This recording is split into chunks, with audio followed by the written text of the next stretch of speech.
HMDA కూడా మంచి రోజులు రాబోతున్నాయి. నష్టాల నుంచి లాభాల బాట పట్టనుంది. 100 కోట్ల ఆదాయం సంపాదించే ఛాన్స్ వచ్చింది.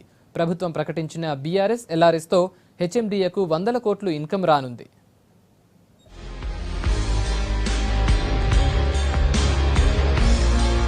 అకౌంట్లో బడ్జెట్ లేక అల్లాడిపోతున్న హెచ్ఎండిఏకు మంచి రోజులు వచ్చాయి. ప్రభుత్వం బీఆర్ఎస్, ఎల్ఆర్ఎస్ కు ఓకే చెప్పడంతో కాసుల వర్షం కురవనుంది.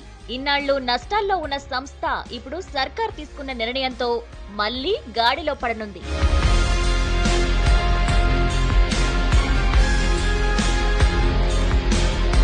రెగ్యులరైజేషన్ తో హెచ్ఎండిఏ ఖజానా నింపుకోవడానికి అధికారులు ఇప్పటి నుంచే పని మొదలు పెట్టారు. ఎల్ఆర్ఎస్, బీఆర్ఎస్ తో భారీగా ఆదాయాన్ని రాబట్టాలని టార్గెట్ పెట్టుకున్నారు.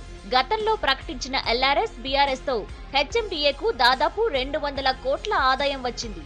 తాజా ప్రకటనతో 1000 కోట్లు అకౌంట్లో వేసుకోవాలనే లక్ష్యంగా పెట్టుకున్నారు. కనీసం 500 కోట్ల ఆదాయం వచ్చే అవకాశాలు ఉన్నాయని భావిస్తున్నారు.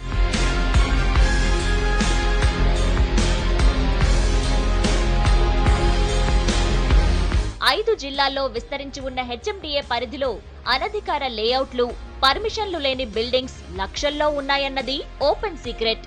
అధికారులు గ్రౌండ్ లెవెల్లో పరిశీలన చేసి మొత్తం 6000 అక్రమ లేఅవుట్లు ఉన్నట్లయితే గుర్తించారు. దీనిపై ఇంకా క్లారిటీ కూడా లేదని టాక్ వినిపిస్తోంది.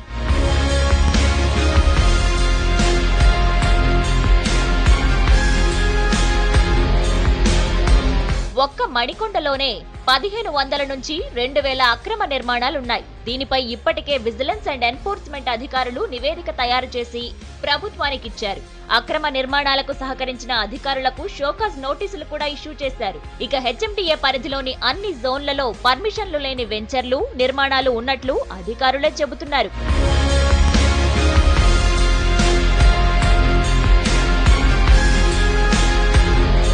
గతంలో హెచ్ఎండిఏకు, ఎల్ఆర్ఎస్ కు సంబంధించి మొత్తం 52,000 అప్లికేషన్స్ రాగా 40,000 రెగ్యులరైజ్ చేశారు. నిబంధనలను పాటించని 12,000 అప్లికేషన్స్ రిజెక్ట్ చేశారు. బీఆర్ఎస్ కు సంబంధించి 10,000 మంది అనధికార బిల్డింగ్స్ రెగ్యులరైజేషన్ కు అప్లై చేసుకున్నారు. 9,000 నిర్మాణాలను అధికారులు క్రమబద్ధీకరించారు. మరో 1000 దరఖాస్తులను టెక్నికల్ కారణాలతో రిజెక్ట్ చేశారు. ఇప్పుడు ప్రభుత్వం మరోసారి అవకాశం కల్పించడంతో టార్గెట్ రీచ్ అవ్వాలని ట్రై చేస్తున్నారు అధికారులు.